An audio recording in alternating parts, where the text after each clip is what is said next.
Il y a un état que vous traversez chaque nuit, sans jamais vous y arrêter. Un seuil fragile, presque invisible, entre la veille et le sommeil, entre le bruit du monde et le silence intérieur, entre le moi qui contrôle, et quelque chose de plus vaste, de plus profond, qui observe en silence. Les neurosciences l'appellent l'état alpha.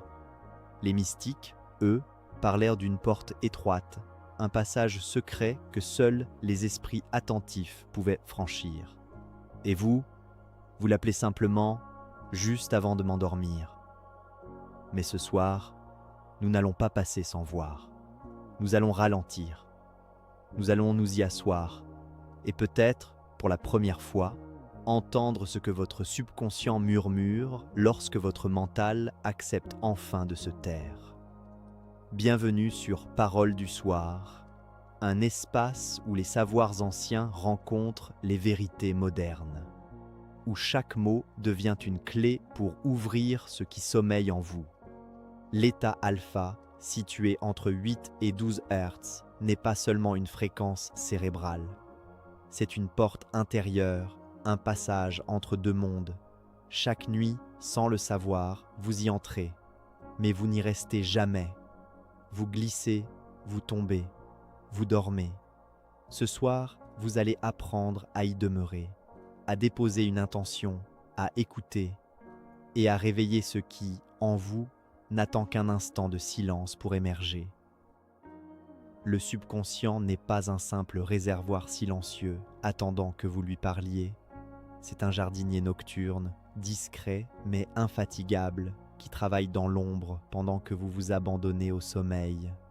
Il trie vos pensées, apaise vos tensions, réorganise vos souvenirs. Mais il existe un instant rare, presque suspendu, où son activité devient accessible.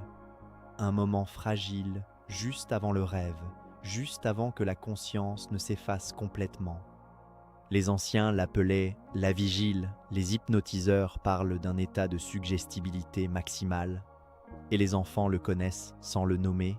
C'est ce moment où l'histoire commence et où l'esprit s'ouvre. Cet instant, c'est l'état alpha profond, un état où tout ralentit, où les barrières disparaissent, où l'intérieur devient réceptif.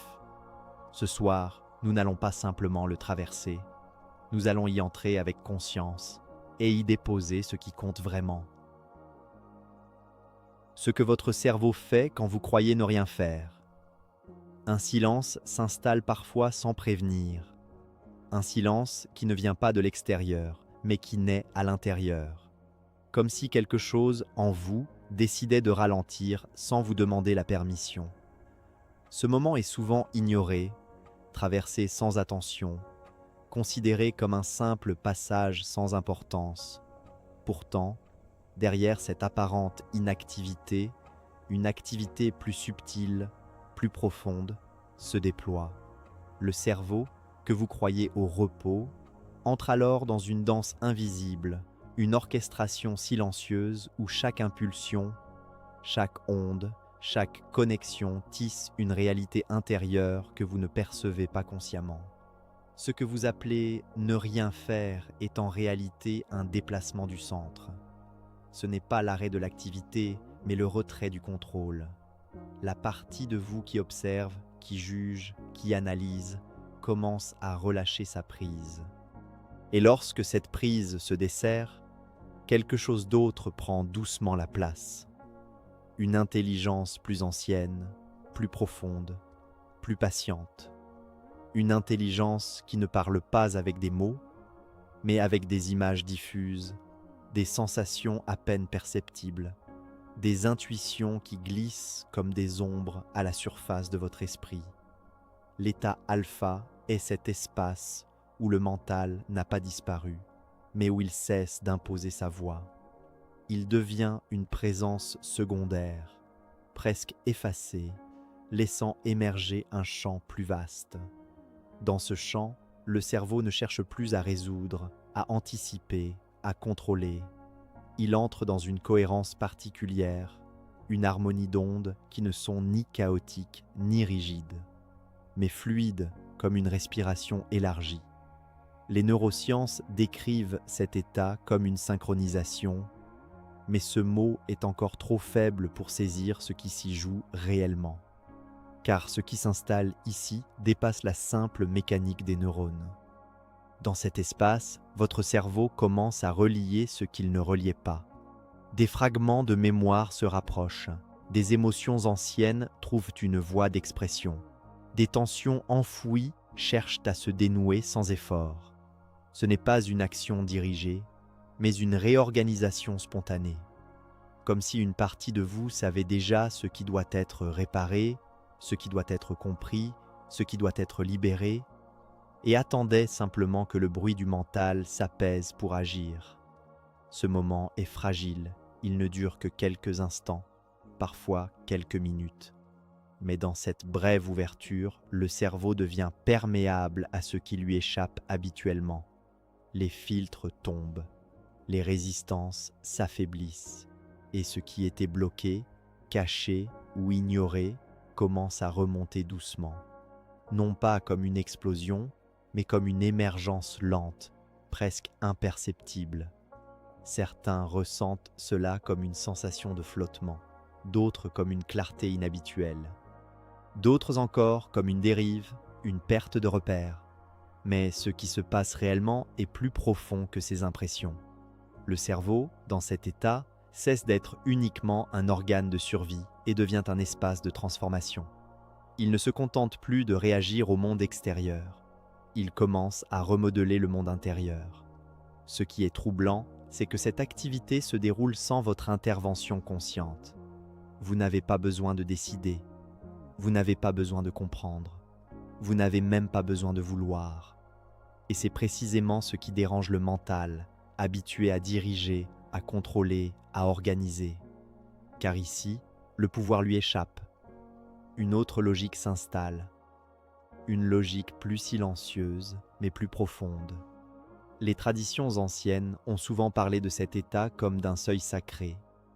Non pas parce qu'il serait mystique en lui-même, mais parce qu'il révèle une vérité que le mental refuse souvent d'accepter. Vous n'êtes pas celui qui fait tout. Une grande partie de ce que vous êtes, de ce que vous ressentez, de ce que vous devenez se construit en dehors de votre volonté consciente. Et dans cet état alpha, cette réalité devient perceptible. Le cerveau, libéré de la tension du contrôle, commence à fonctionner différemment. Les circuits habituels se relâchent, laissant apparaître des connexions inattendues. Ce qui semblait séparé se rejoint. Ce qui semblait confus devient cohérent. Ce qui semblait bloqué trouve une issue. Mais tout cela se fait sans bruit, sans effort, sans déclaration. C'est un travail discret, presque invisible, mais d'une précision remarquable. Il ne s'agit pas d'un miracle. Il ne s'agit pas non plus d'un hasard. C'est une fonction naturelle, inscrite dans la structure même de votre être. Une fonction que vous activez chaque nuit sans le savoir, mais que vous ne remarquez presque jamais. Parce que votre attention est tournée ailleurs. Parce que votre mental est déjà en train de préparer le sommeil ou de s'accrocher aux dernières pensées de la journée. Ce qui rend cet état si particulier, c'est qu'il se situe entre deux mondes, ni complètement éveillé, ni totalement endormi, ni actif, ni passif. Il échappe aux catégories habituelles. Et c'est précisément pour cela qu'il est si riche, car dans cet entre-deux, les règles changent, les limites se déplacent, et ce qui était inaccessible devient soudainement possible. Certains chercheurs ont tenté de mesurer cet état, de le quantifier, de le reproduire en laboratoire, mais ce qu'ils observent n'est qu'une partie du phénomène. Les chiffres, les fréquences, les graphiques ne capturent pas l'expérience intérieure. Ils décrivent le mouvement, mais pas le sens. Or, ce qui compte ici, ce n'est pas seulement ce que fait le cerveau, mais ce que cela ouvre en vous. Dans cet espace, une forme d'intelligence plus globale commence à s'exprimer. Une intelligence qui ne se limite pas à la logique ou à l'analyse, mais qui englobe la mémoire, l'émotion, l'intuition. Une intelligence qui ne cherche pas à prouver, mais à harmoniser. Et cette intelligence agit sans demander votre permission. Elle agit parce que les conditions sont réunies, parce que le bruit s'est tu, parce que le passage est ouvert. Le plus étonnant, c'est que vous avez souvent ressenti cet état sans le reconnaître. Ces moments où une idée surgit sans raison, où une solution apparaît sans effort, où une paix inattendue s'installe sans explication. Ces moments ne viennent pas de nulle part. Ils émergent de cet espace silencieux où le cerveau cesse de lutter et commence à s'aligner. Mais tant que vous considérez cet état comme un vide, comme une absence, vous passez à côté de sa richesse. Car il ne s'agit pas d'un vide, mais d'un plein d'invisibles, un plein d'informations, de processus, de transformation, un plein qui ne demande qu'une chose, que vous cessiez de le perturber. Ce que votre cerveau fait quand vous croyez ne rien faire est peut-être l'activité la plus essentielle de votre existence. C'est là que se réparent les fractures invisibles. C'est là que se réorganisent les mémoires. C'est là que se préparent les décisions futures, non pas de manière consciente, mais en profondeur. Et si vous pouviez, ne serait-ce qu'un instant, rester dans cet état sans le fuir, sans le remplir, sans le juger, vous commenceriez à percevoir autre chose, une présence, une continuité, une intelligence silencieuse qui n'a jamais cessé d'agir, même lorsque vous pensiez ne rien faire. Ce chapitre n'est qu'une porte entr'ouverte, car comprendre que quelque chose se passe est une chose, le laisser se révéler en est une autre. Et c'est dans cet écart entre savoir et ressentir que commence véritablement le voyage. La porte entre deux mondes, pourquoi l'alpha est le sas du subconscient. Une frontière subtile se dessine chaque nuit sans être remarquée. Un passage sans contour visible, sans matière, sans bruit, mais pourtant plus réel que beaucoup de choses tangibles. Cette frontière ne sépare pas seulement deux états du cerveau, elle sépare deux manières d'être. D'un côté, le monde structuré, logique, maîtrisé par la pensée consciente.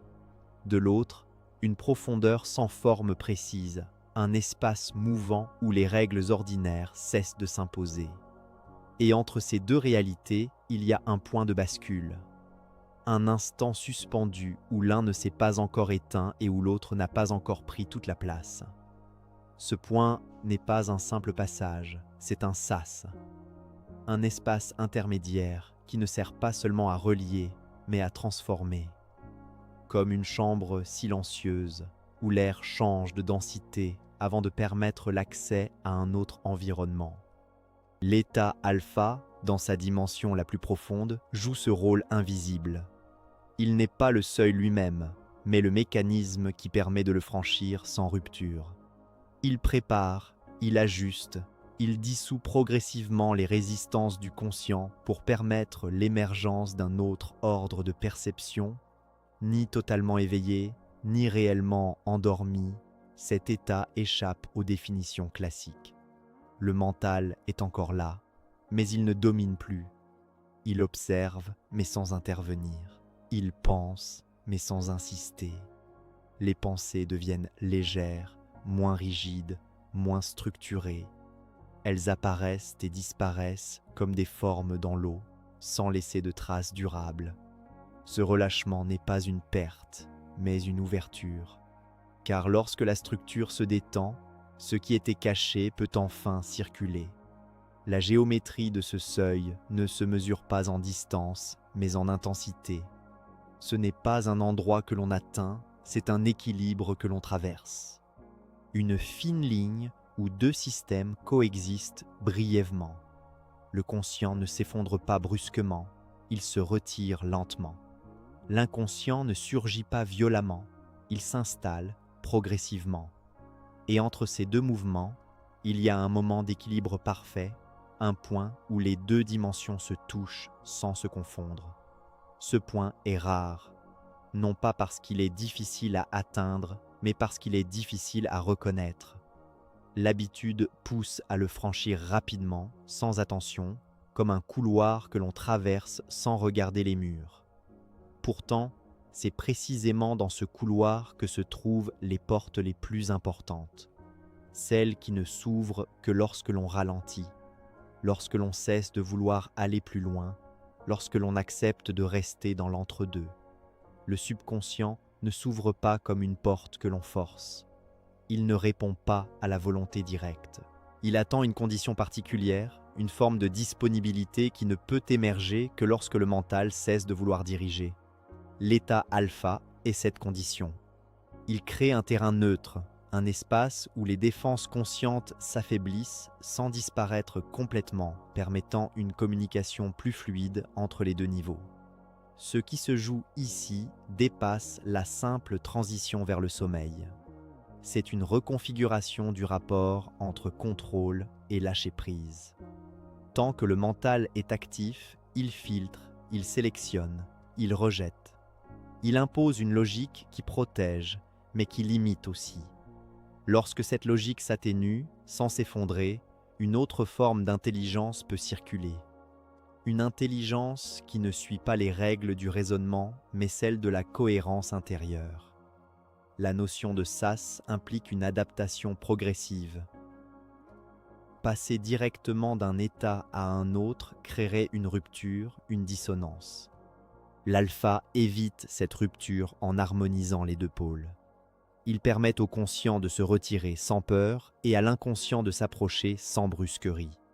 Ce mouvement est fluide, presque imperceptible, mais d'une précision remarquable. Ce seuil n'est pas uniquement un passage vers le sommeil, il est aussi un accès vers une compréhension plus profonde de soi. Car lorsque les deux mondes se rapprochent, les contenus habituellement séparés commencent à interagir.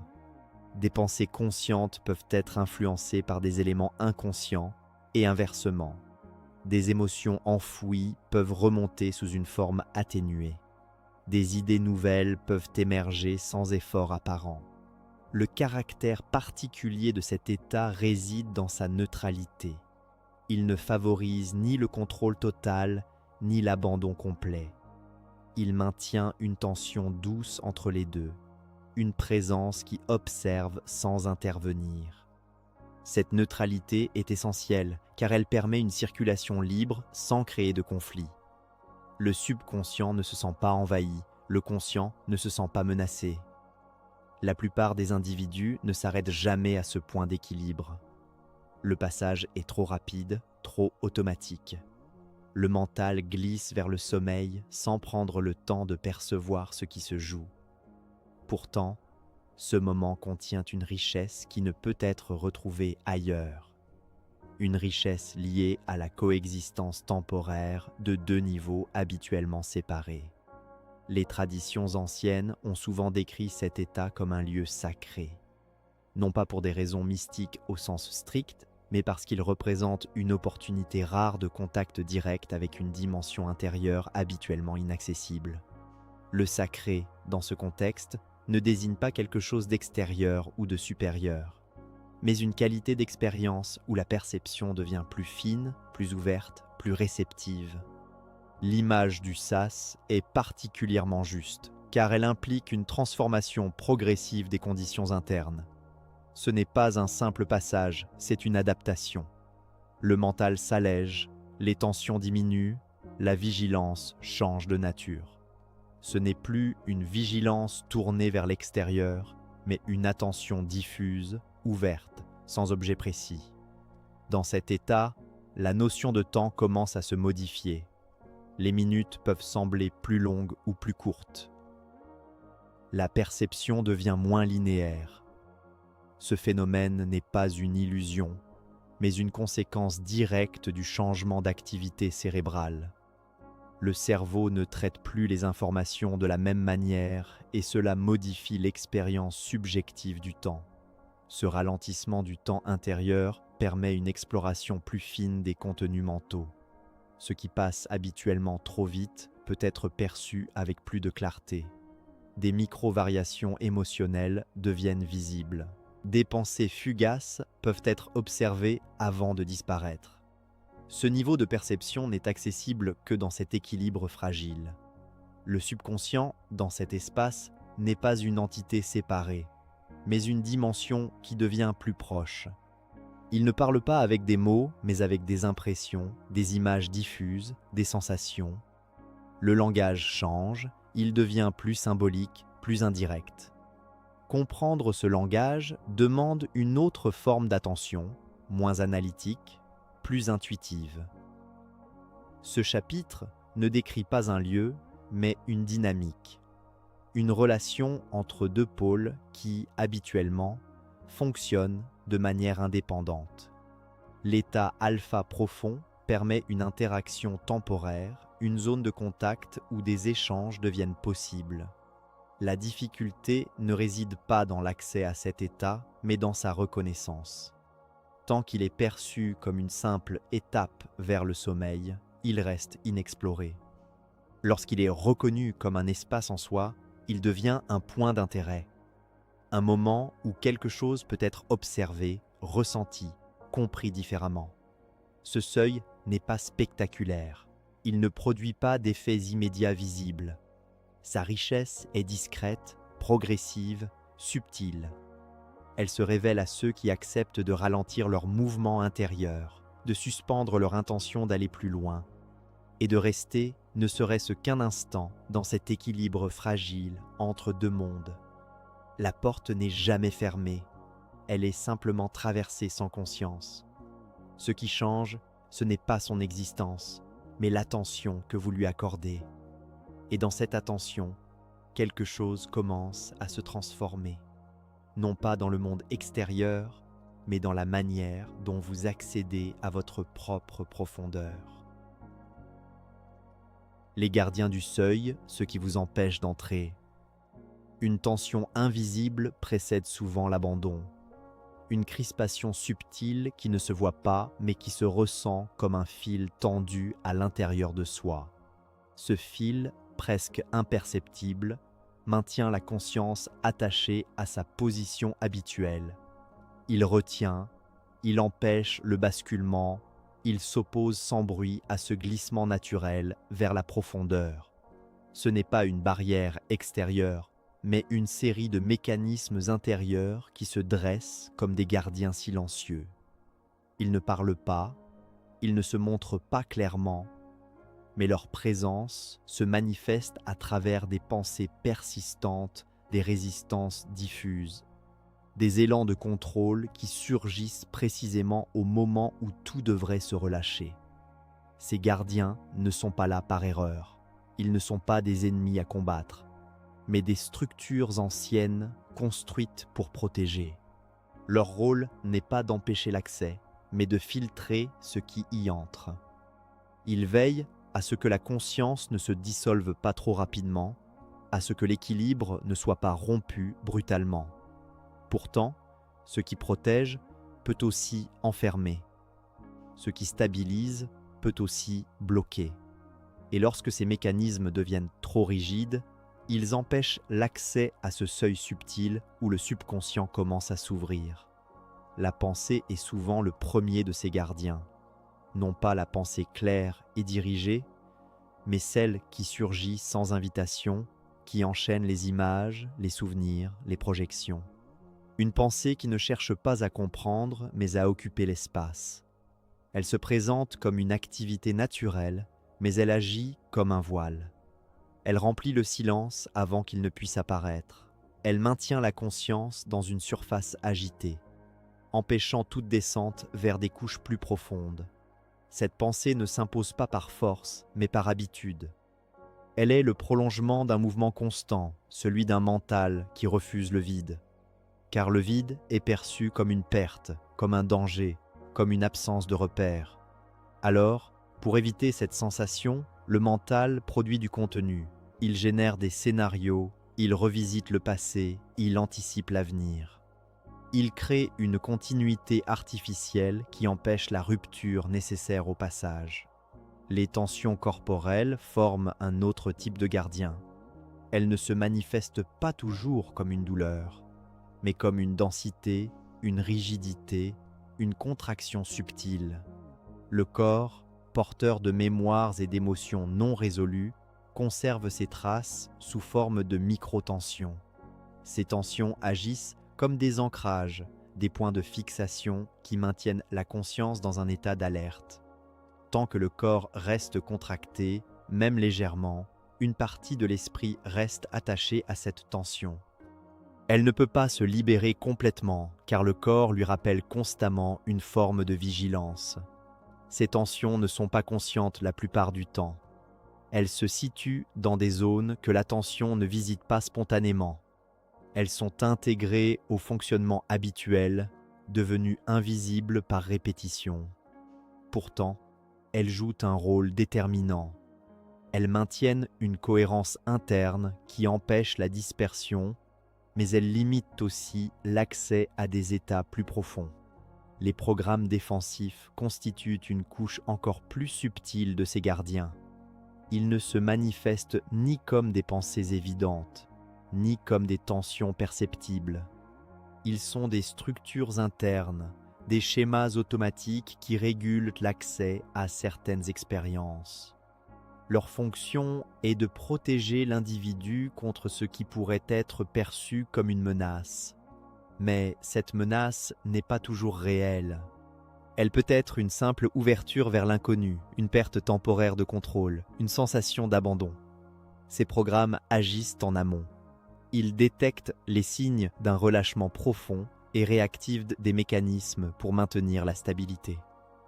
Cela peut se traduire par une pensée soudaine, une envie de bouger, une distraction, une sensation d'inconfort.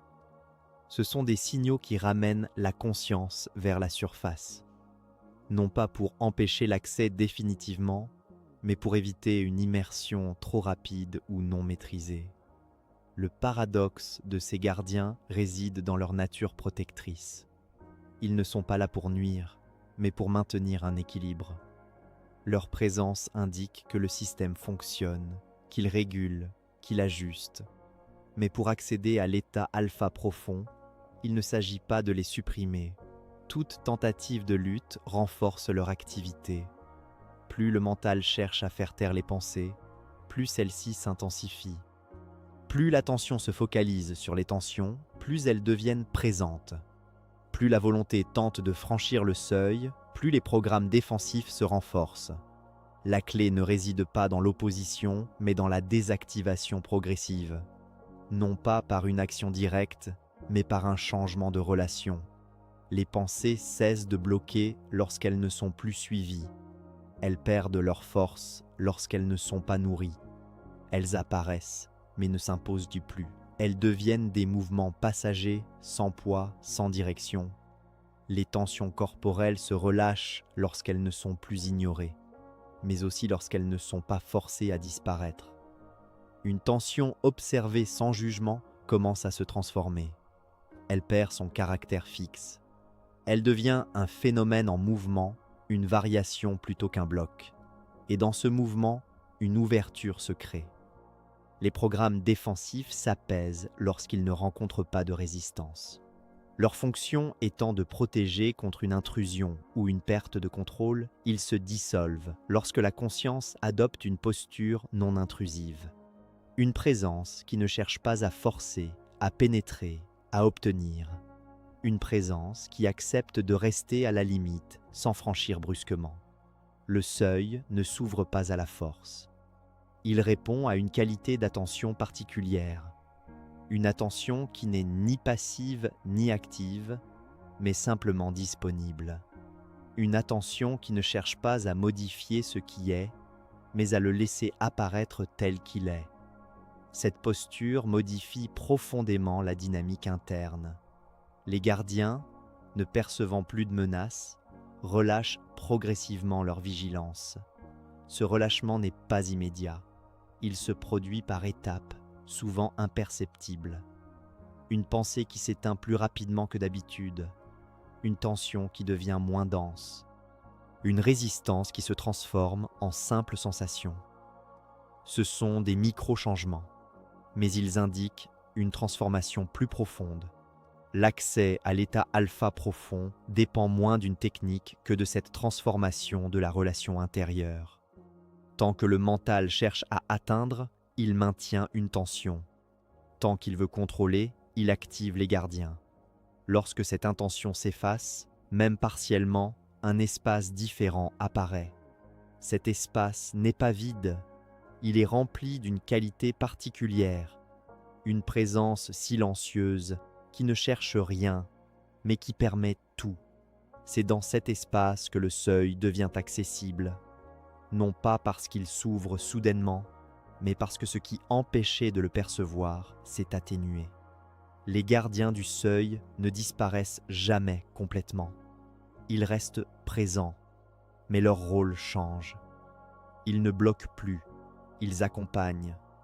Ils ne filtrent plus par rigidité, mais par discernement. Ils deviennent des régulateurs plutôt que des obstacles. Comprendre leur nature est essentiel, non pas pour les éliminer, mais pour ne plus les considérer comme des ennemis. Cette compréhension modifie la relation.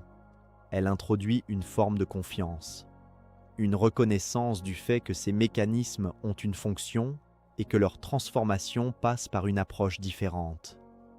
Ce chapitre ne propose pas une méthode, mais une vision, une manière de percevoir ce qui se joue à l'approche du seuil. Une invitation à reconnaître ces gardiens, non pas comme des barrières infranchissables, mais comme des signes d'un système qui cherche à maintenir un équilibre.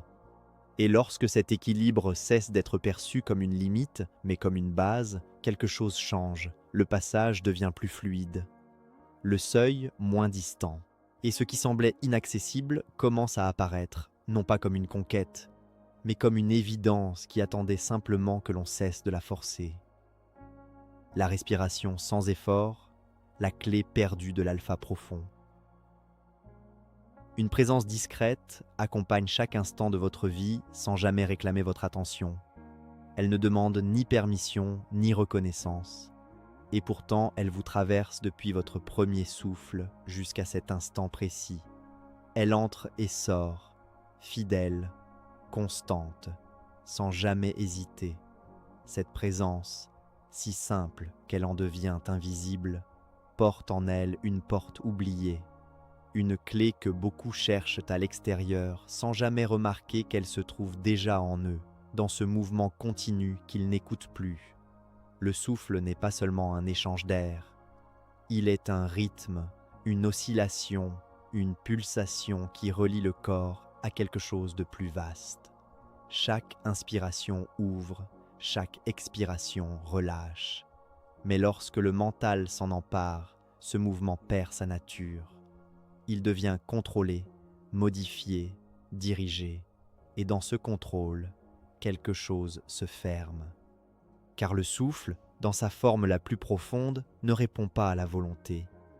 Il répond à un ordre plus ancien, plus subtil, qui précède toute intention consciente.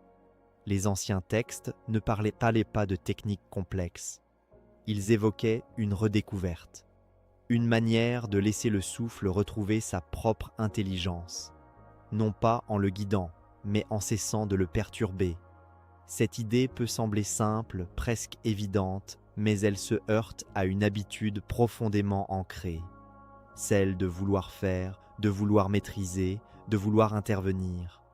Pourtant, ce qui ouvre l'accès à l'alpha profond ne relève pas de l'action, mais de la suspension de l'action. Le souffle, lorsqu'il n'est pas contrôlé, possède une capacité d'ajustement remarquable. Il se ralentit lorsque le corps n'a plus besoin d'efforts. Il s'approfondit lorsque l'espace intérieur s'élargit. Il devient presque imperceptible lorsque le mental s'apaise. Cette transformation ne peut pas être forcée. Toute tentative de ralentir volontairement crée une tension. Toute volonté d'approfondir modifie le rythme naturel. Et cette modification, même subtile, maintient une forme de contrôle qui empêche l'accès à la profondeur recherchée.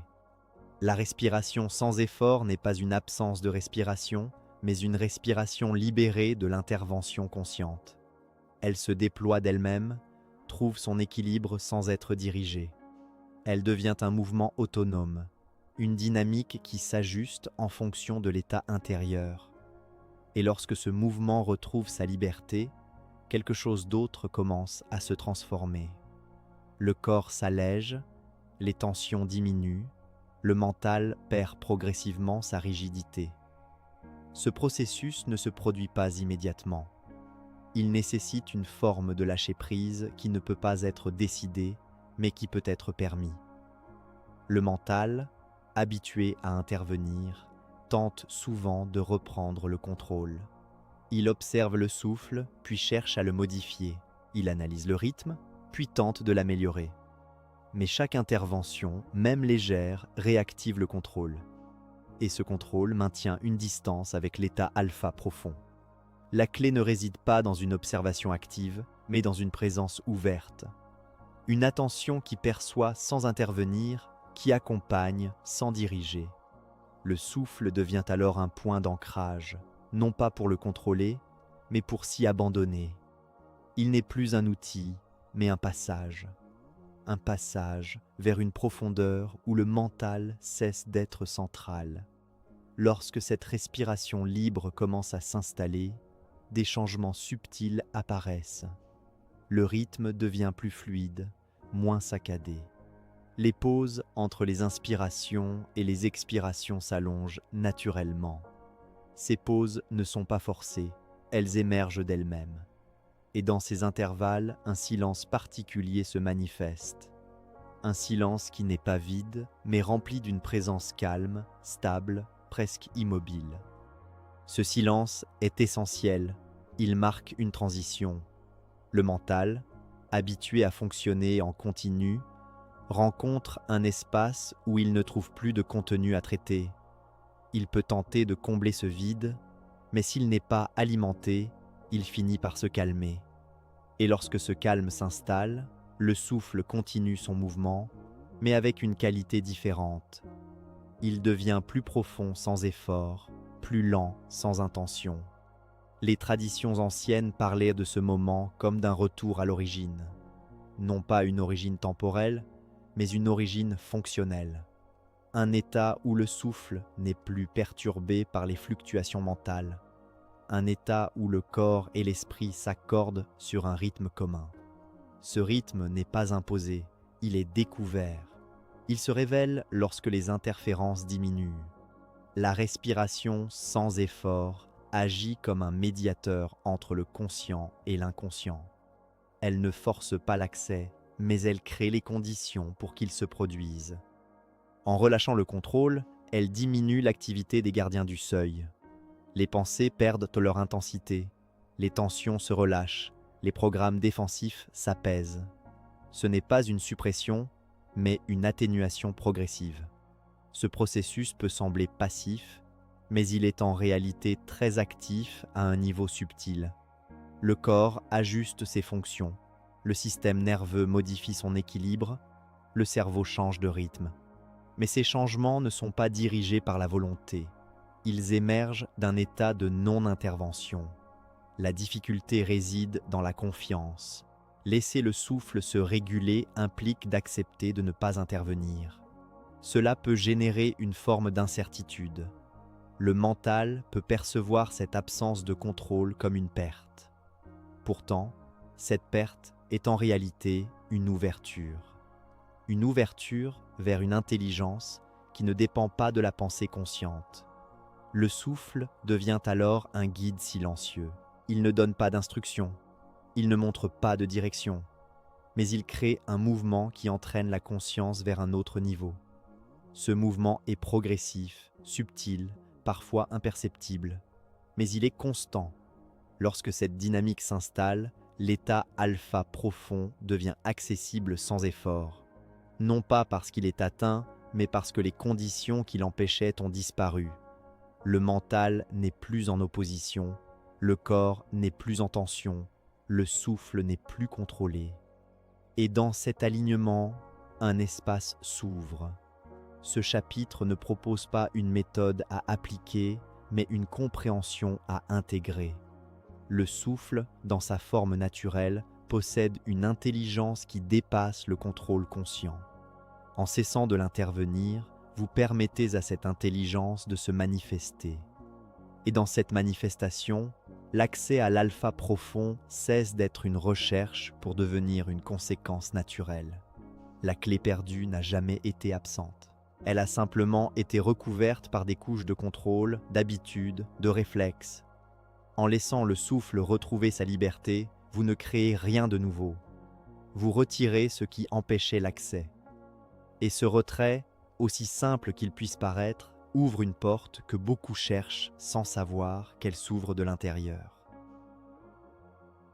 Le langage que le subconscient comprend. Une incompréhension silencieuse s'installe souvent entre ce que vous pensez dire à vous-même et ce qui, en vous, reçoit réellement ce message.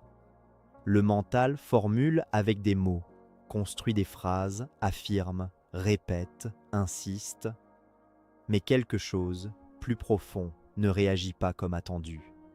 Les intentions restent en surface, les affirmations glissent sans s'ancrer, les décisions se dissipent sans transformation durable.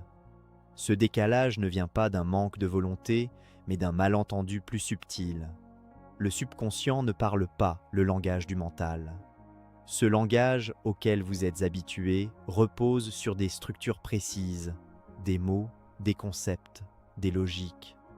Il découpe la réalité pour la rendre compréhensible. Il organise pour donner du sens. Mais ce découpage, utile pour agir dans le monde extérieur, devient une limite lorsqu'il s'agit de dialoguer avec ce qui se situe au-delà de ces structures. Car le subconscient ne fonctionne pas selon ces mêmes règles. Il ne raisonne pas, il raisonne. Il ne comprend pas par analyse, mais par correspondance. Lorsqu'une pensée apparaît, elle est immédiatement traduite par le mental en mots. Mais avant même cette traduction, une forme plus brute existe déjà. Une vibration, une sensation, une empreinte qui précède toute formulation. C'est à ce niveau que le subconscient opère. Il ne capte pas le mot, mais l'état qui l'accompagne.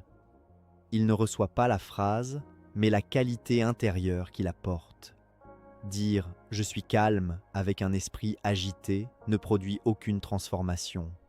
Le mot est prononcé, mais l'état transmis est incohérent.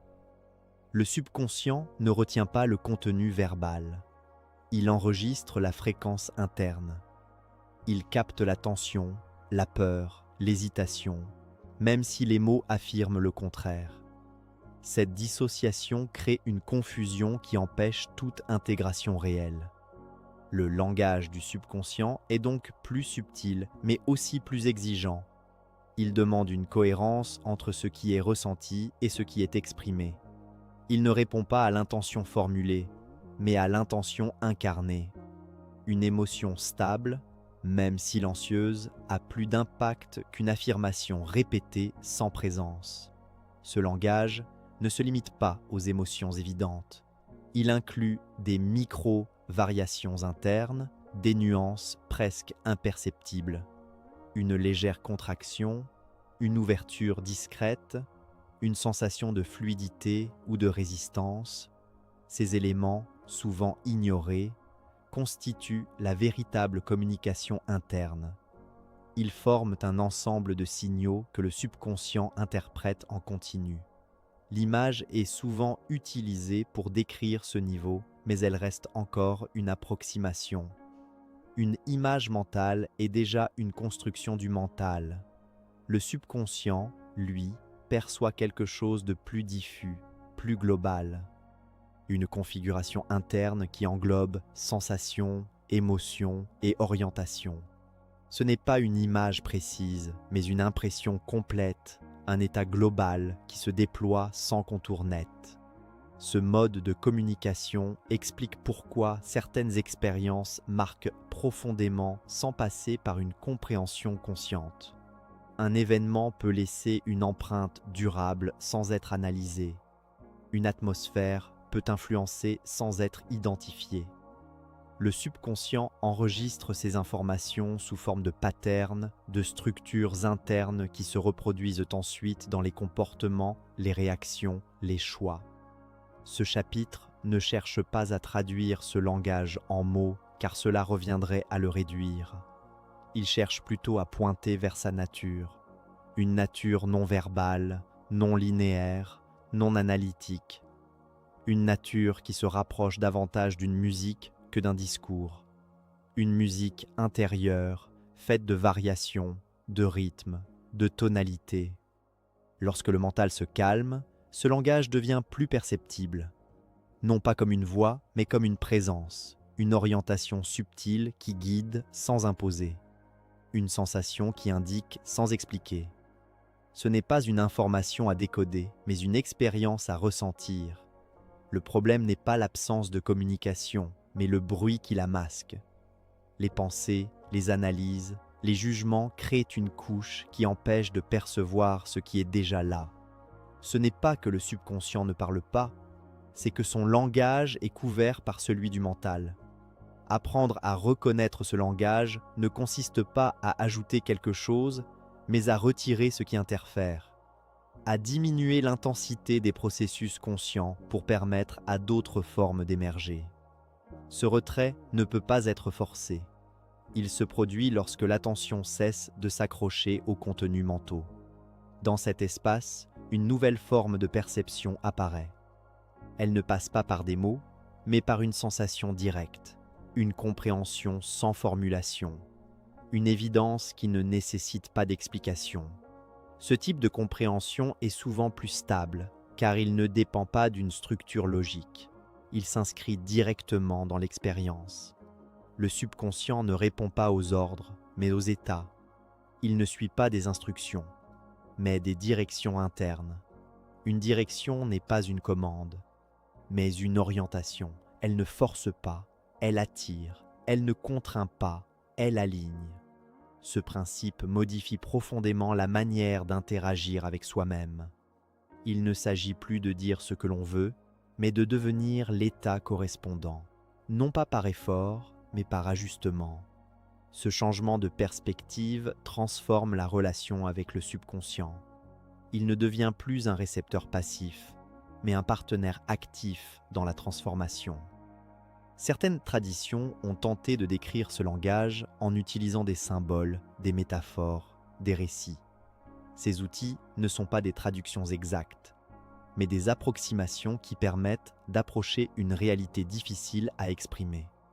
Le symbole, en particulier, possède une capacité à toucher ce niveau, car il ne se limite pas à un sens unique. Il ouvre plusieurs dimensions à la fois, mais même le symbole reste une forme. Le langage du subconscient se situe en amont de ces formes. Il est plus proche d'un état que d'une représentation, un état qui se ressent avant d'être compris. Ce chapitre ne propose pas une méthode d'apprentissage, mais une invitation à changer de regard, à reconnaître que la communication interne ne se limite pas aux mots, à percevoir que ce qui influence réellement le subconscient se situe dans une dimension plus fine, plus silencieuse. Lorsque cette reconnaissance s'installe, une transformation devient possible. Non pas par accumulation d'informations, mais par ajustement de l'expérience. Le mental cesse d'imposer, le subconscient commence à répondre. Et dans cet échange, quelque chose s'harmonise. Le langage que le subconscient comprend n'est pas caché, il est simplement ignoré.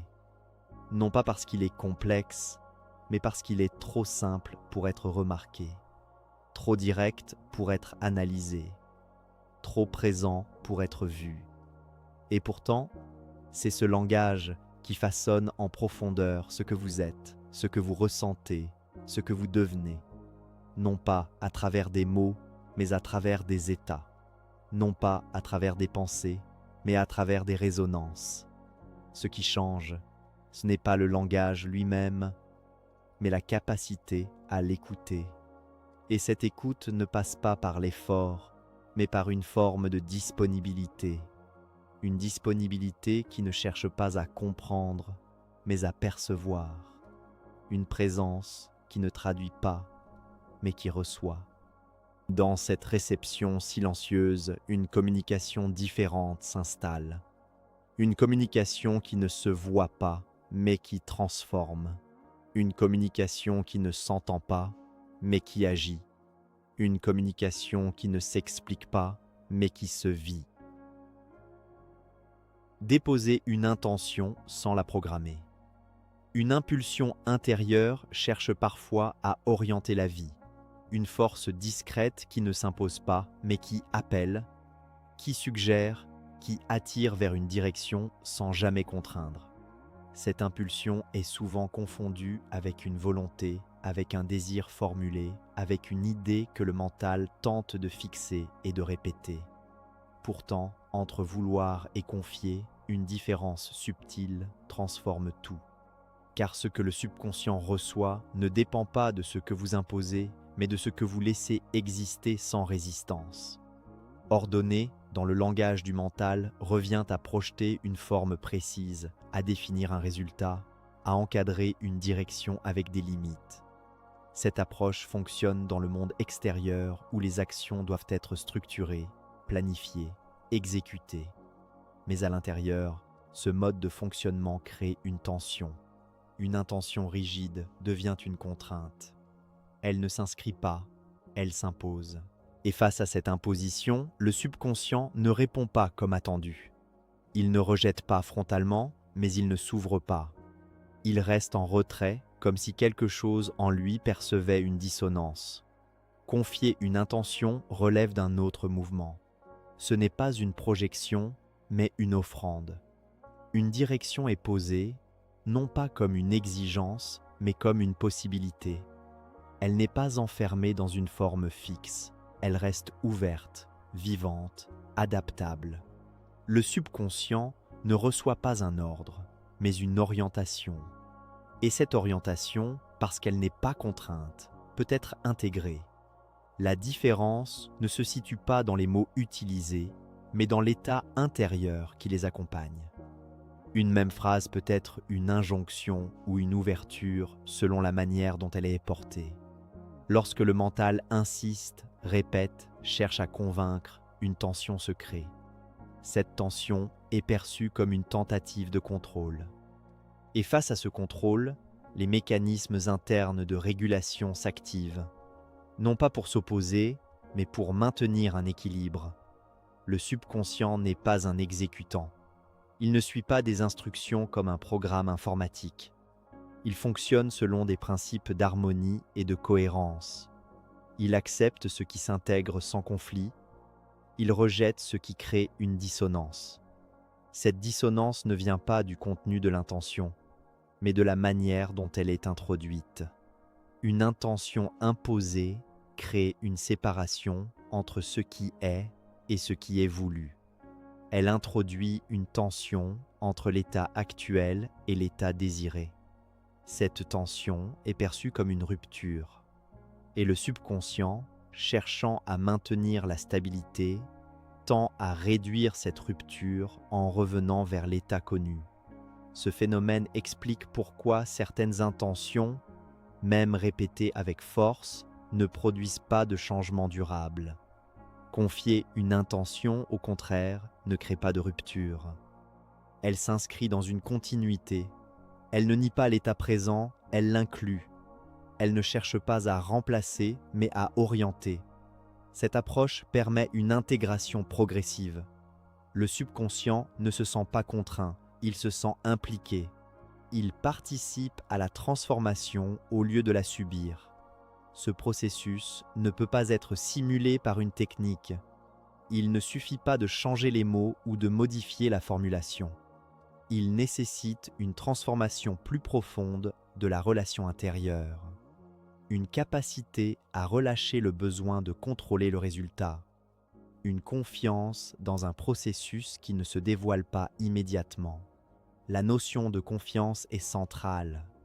Non pas une confiance naïve, mais une reconnaissance du fait que certaines transformations ne peuvent pas être dirigées consciemment. Elles nécessitent une interaction avec des niveaux plus profonds, qui fonctionnent selon leur propre rythme. Confier une intention revient à accepter cette temporalité différente. Ce geste intérieur ressemble à un dépôt silencieux, Une direction est posée, puis laissée. Elle n'est pas répétée avec insistance, elle n'est pas surveillée. Elle est confiée à un espace qui la transforme selon des lois qui échappent au mental. Ce dépôt n'est pas passif, il est actif à un niveau subtil. Il engage une dynamique interne qui continue en dehors de l'attention consciente. Le subconscient, lorsqu'il reçoit une intention sous cette forme, ne l'analyse pas. Il l'intègre comme une orientation globale. Il ajuste progressivement les perceptions, les réactions, les choix. Ce changement est souvent imperceptible au début. Il ne se manifeste pas par une rupture, mais par une modification de la trajectoire. Certaines résistances peuvent apparaître, non pas comme un rejet, mais comme une réorganisation. Des pensées contradictoires, des sensations d'incertitude, des fluctuations émotionnelles. Ces phénomènes ne sont pas des obstacles, mais des signes d'un ajustement en cours. Le système interne réévalue, réorganise, intègre la nouvelle orientation. Chercher à corriger ces résistances par la force réactive les mécanismes de défense. Les observer sans les amplifier permet leur transformation. Ce processus demande une forme de patience, non pas passive, mais attentive. Une présence qui accompagne sans intervenir. Le langage du subconscient évoqué précédemment joue ici un rôle essentiel. Une intention confiée doit être cohérente avec l'état intérieur. Elle ne peut pas être une simple formulation mentale. Elle doit être ressentie, même de manière subtile. Cette sensation n'a pas besoin d'être intense, mais elle doit être réelle. Cette cohérence crée une résonance. Le subconscient reconnaît l'intention comme compatible avec l'état interne. Il ne la perçoit pas comme une intrusion, mais comme une extension possible. Cette reconnaissance facilite l'intégration. La différence entre ordonné et confié ne se mesure pas à l'intensité de l'effort, mais à la qualité de la présence. Une intention déposée avec calme, sans tension, a plus de portée qu'une intention répétée avec insistance. Ce principe peut sembler contre-intuitif, car le mental associe souvent effort et efficacité. Mais à ce niveau, l'efficacité réside dans l'alignement, non dans la force. Ce chapitre ne propose pas une méthode structurée, mais une compréhension qui modifie l'approche. Il invite à observer la manière dont les intentions sont formulées, à percevoir la différence entre une projection mentale et une orientation intérieure. Confier ne signifie pas abandonner. Cela signifie établir une relation différente avec ce qui est souhaité. Une relation basée sur la confiance, la cohérence et l'ouverture. Cette relation transforme la dynamique interne. Elle permet au subconscient de participer activement plutôt que de résister passivement. Ce qui est accepté par le subconscient n'est pas ce qui est le plus répété, mais ce qui est le plus aligné. Ce qui est rejeté n'est pas ce qui est impossible, mais ce qui est incohérent. Cette distinction est essentielle. Elle déplace l'attention du contenu vers la qualité de l'état. Une intention claire, mais souple, posée sans tension, portée par une sensation cohérente, devient une direction vivante. Elle évolue, s'adapte, se transforme. Elle ne reste pas figée, elle se développe en interaction avec les processus internes. Le mental peut ne pas percevoir immédiatement les effets. Il peut douter, questionner, chercher des signes. Mais ce processus ne répond pas à une logique de preuve immédiate. Il s'inscrit dans une temporalité plus large où les transformations se révèlent progressivement. Déposer une intention sans la programmer, c'est accepter que le résultat ne corresponde pas exactement à la forme initiale. C'est permettre une adaptation, une évolution. Ce qui émerge peut être différent, mais plus cohérent avec l'ensemble du système. Cette ouverture demande une forme de lâcher-prise qui ne se décrète pas. Elle se découvre, se cultive, se stabilise avec l'expérience. Chaque fois qu'une intention est confiée sans tension, une nouvelle dynamique s'installe. une dynamique où le subconscient cesse d'être un territoire à contrôler pour devenir un espace à habiter. Ce chapitre se referme sur une idée simple mais exigeante. Ce qui transforme en profondeur ne se force pas. Cela se permet. Et dans ce geste silencieux, presque imperceptible, une transformation commence à se déployer. Sans bruit, sans effort apparent, mais avec une précision que le mental ne peut ni prévoir ni reproduire. Les 3 portes, visualisation, affirmation, écoute. Une multiplicité de chemins semble s'ouvrir à l'approche du seuil, comme si la conscience, en s'allégeant, révélait des directions jusque-là invisibles. Ces directions ne sont pas des routes séparées, mais des manières différentes d'entrer en relation avec ce qui se déploie dans l'état alpha profond. Chacune correspond à une orientation intérieure, à une manière particulière de se tenir face à l'invisible. 3 portes se dessinent alors, non pas comme des choix exclusifs, mais comme des accès complémentaires. Créer, transformer, comprendre. La première porte ne se présente pas comme une construction mentale rigide, mais comme une émergence.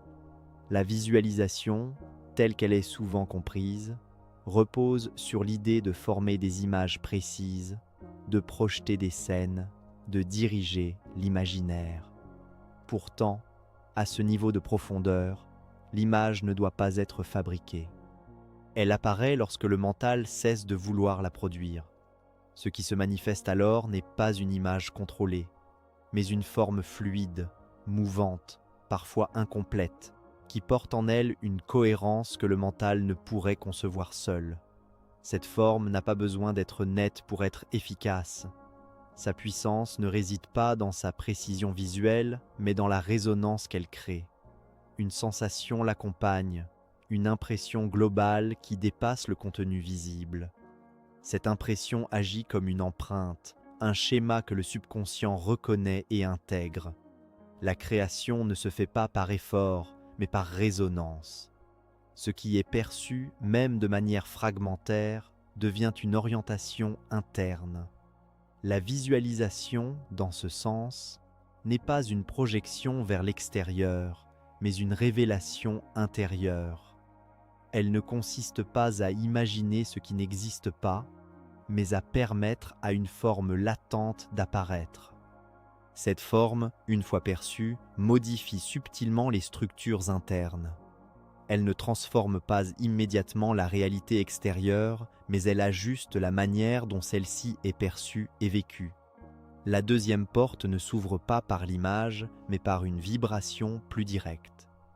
L'affirmation, souvent réduite à une répétition verbale, prend ici une dimension différente. Les mots, en eux-mêmes, ne suffisent pas. Ils doivent être portés par une qualité intérieure spécifique. Une affirmation vide de présence reste à la surface. Une affirmation incarnée devient une onde qui traverse les couches internes. Cette onde n'est pas produite par la force du mental, mais par l'alignement entre le mot et l'état. Lorsque cet alignement est présent, même de manière subtile, une cohérence se crée. Le subconscient ne reçoit pas la phrase, il perçoit cette cohérence. Il ne réagit pas au contenu, mais à la vibration qui le porte. L'affirmation, dans cet espace, ne cherche pas à convaincre. Elle ne lutte pas contre une résistance. Elle s'inscrit dans un mouvement déjà amorcé. Elle accompagne une transformation en cours, elle ne la déclenche pas. Cette nuance est essentielle. Une affirmation imposée crée une tension, une affirmation alignée dissout cette tension. La troisième porte ne demande ni forme, ni mots. Elle s'ouvre dans une absence apparente. L'écoute, dans sa dimension la plus profonde, ne consiste pas à attendre une réponse formulée, mais à se rendre disponible à ce qui émerge sans être anticipé. Cette disponibilité n'est pas passive. Elle est une présence active, mais sans direction. Une attention qui ne cherche pas, mais qui accueille. Ce qui se manifeste dans cette écoute ne suit pas les règles habituelles. ce n'est pas une pensée structurée, ni une image claire. C'est souvent une impression, une orientation, une évidence silencieuse. Une compréhension qui ne passe pas par le langage, mais qui s'impose comme une certitude douce, sans justification. Cette forme de savoir ne peut pas être provoquée.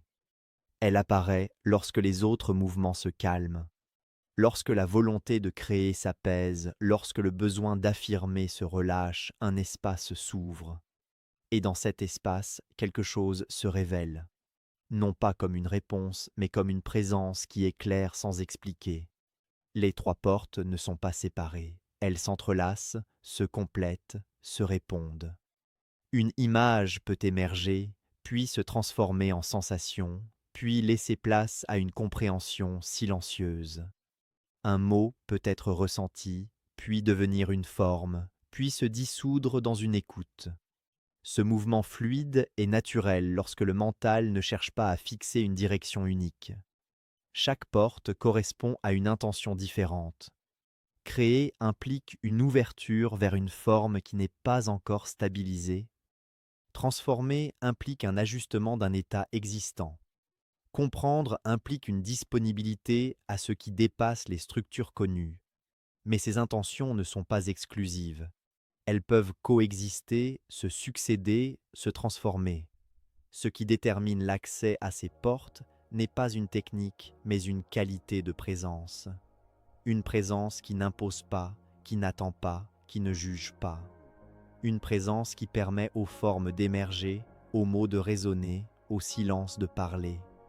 Le mental, habitué à diriger, peut tenter de choisir une porte, de s'y accrocher, de la reproduire.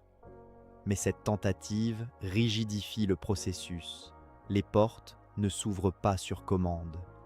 Elles apparaissent lorsque les conditions sont réunies. Et ces conditions ne dépendent pas d'un effort, mais d'un relâchement. Ce relâchement ne signifie pas abandonner toute intention. Il signifie laisser l'intention circuler sans la fixer, permettre une exploration sans attente de résultat. Cette approche modifie profondément la dynamique interne. Elle transforme l'état alpha en un espace vivant, en constante évolution. La richesse de cet état réside dans cette multiplicité d'accès. Il ne se limite pas à une fonction unique. Il offre un terrain où différentes dimensions peuvent être explorées simultanément. Mais cette exploration ne suit pas une logique linéaire. Elle se déploie selon une cohérence interne qui échappe au contrôle conscient. Ce chapitre ne cherche pas à enseigner l'utilisation de ces portes, mais à révéler leur existence, à montrer qu'il existe plusieurs manières d'entrer en relation avec ce qui se manifeste dans l'alpha profond, à inviter à une exploration qui ne passe pas par la maîtrise, mais par la disponibilité. Les trois portes ne sont pas des outils, mais des expressions d'un même espace.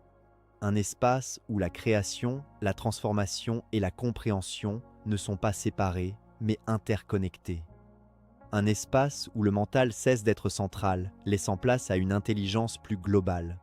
Ce qui se révèle à travers ces portes ne peut pas être entièrement saisi. Il peut être perçu, ressenti, intégré, mais pas enfermé dans une définition. Et c'est précisément cette impossibilité de saisir qui en fait la richesse. Car elle maintient l'ouverture, elle empêche la rigidité, elle permet une évolution continue. L'accès à ces portes ne dépend pas d'un savoir accumulé, mais d'une capacité à se tenir dans cet entre-deux sans chercher à le posséder. Une capacité à laisser les formes apparaître et disparaître, les mots résonner et s'éteindre, le silence s'étendre sans être rempli. Dans cette dynamique, une transformation s'opère, non pas comme un changement brusque, mais comme un ajustement progressif. Une modification de la manière d'être, de percevoir, de ressentir. Et cette modification, bien que subtile, a des répercussions profondes. Ce chapitre se referme sur une idée essentielle. Les portes ne sont pas à chercher, elles sont déjà là. Ce qui change, c'est la manière dont vous vous tenez face à elles. Et dans cette posture, une ouverture devient possible. une ouverture qui ne dépend pas de ce que vous faites, mais de ce que vous laissez être. Le retour sans réveil, comment rester alpha après l'avoir quitté? Une transformation réelle ne se mesure pas à ce qui est vécu dans un instant isolé, mais à ce qui continue d'exister lorsque cet instant disparaît. L'état alpha profond n'est pas une expérience à atteindre puis à quitter, comme un lieu que l'on visite avant de revenir à la surface. Sa nature est plus subtile. Il laisse une trace, une empreinte silencieuse qui persiste au-delà du seuil, même lorsque le corps s'endort et que la conscience se dissout dans le rêve. Ce qui a été touché ne disparaît pas, cela se prolonge autrement. Ce prolongement ne se manifeste pas comme une continuité consciente. Il ne s'agit pas de rester éveillé dans le sommeil, ni de maintenir une vigilance artificielle. Ce serait une contradiction. Le retour sans réveil ne signifie pas retenir l'état alpha, mais laisser sa qualité imprégner les couches plus profondes. Ce qui a été ouvert ne se referme pas brutalement. Il se diffuse. Il s'étend. Il pénètre des zones habituellement inaccessibles. Lorsque le seuil est franchi sans tension, sans rupture, la transition vers le sommeil ne marque pas une coupure. Elle devient une continuité invisible. Le subconscient, déjà engagé dans un mouvement d'intégration, poursuit ce travail sans interruption. Les structures internes, ajustées dans l'alpha, continuent de se réorganiser dans les phases suivantes. Ce qui a été perçu comme une simple expérience devient alors un processus actif. Ce processus échappe à la perception directe. Il ne se manifeste pas par des signes évidents. Pourtant, ces effets apparaissent progressivement. Une pensée différente au réveil, une sensation plus stable, une réaction modifiée face à une situation. Ces changements ne sont pas spectaculaires, mais ils indiquent une transformation en profondeur. Le mental, habitué à mesurer, peut chercher à observer ces effets, à les analyser, à les vérifier. Mais cette observation, si elle devient trop insistante, réintroduit une forme de contrôle. Et ce contrôle, même subtil, crée une séparation. Il ramène l'attention vers la surface, là où les mécanismes habituels reprennent leur place. Le retour sans réveil demande une autre posture. Non pas surveiller ce qui change, mais permettre au changement de se déployer sans interférence. Cette posture ne s'impose pas, elle se découvre. Elle naît d'une compréhension simple. Ce qui agit en profondeur n'a pas besoin d'être observé pour exister. L'état alpha, lorsqu'il est vécu sans tension, laisse une cohérence particulière. Cette cohérence ne disparaît pas avec le sommeil. Elle se prolonge sous forme de stabilité interne. Une stabilité qui influence les rêves, les processus nocturnes, les réorganisations internes. Le subconscient, déjà ouvert, continue d'opérer dans cette direction. Les rêves, dans ce contexte, peuvent changer de nature. Non pas nécessairement dans leur contenu, mais dans leur qualité. Ils deviennent moins fragmentés, moins chaotiques. Ils peuvent sembler plus cohérents, plus porteurs de sens. Ce changement n'est pas le résultat d'un contrôle, mais d'une continuité. L'état initial influence ce qui suit, sans effort, sans intervention. Le retour sans réveil implique également une transformation du rapport au matin. Le réveil n'est plus une rupture brutale. Il devient un retour progressif, une remontée lente vers la surface où quelque chose de la profondeur reste présent. Cette présence peut être perçue comme une clarté différente, une légèreté, une absence de tension immédiate. Ce phénomène ne dépend pas d'une durée précise. Il ne se mesure pas en minutes ou en heures. Il dépend de la qualité de l'entrée dans le sommeil. Plus cette entrée est fluide, plus la continuité est possible. Et cette fluidité ne peut pas être obtenue par la volonté. Elle résulte d'un relâchement, d'une absence de lutte, d'une cohérence entre le corps, le souffle et le mental. L'intégration de l'alpha dans la vie ne se limite pas à la nuit. Ce qui est vécu dans cet état modifie progressivement la manière d'être durant la journée. Une forme de calme persiste, même dans l'activité. Une distance apparaît face aux pensées, aux émotions. Non pas une distance de séparation, mais une capacité à ne pas être entièrement absorbé. Cette transformation ne se fait pas d'un coup. Elle s'installe par couches, par ajustements successifs. Chaque passage par l'état alpha laisse une trace. Ces traces s'accumulent, se renforcent, créent une nouvelle stabilité. Une stabilité qui ne dépend plus uniquement des conditions extérieures, mais d'une cohérence interne plus profonde. Le retour sans réveil ne cherche pas à maintenir un état, mais à permettre une continuité. Une continuité qui ne passe pas par la conscience, mais par une intégration silencieuse. Ce qui a été ouvert n'a pas besoin d'être répété avec effort. Il se réactive naturellement lorsque les conditions sont similaires.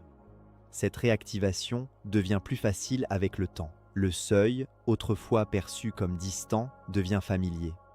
Le passage, autrefois fragile, devient fluide.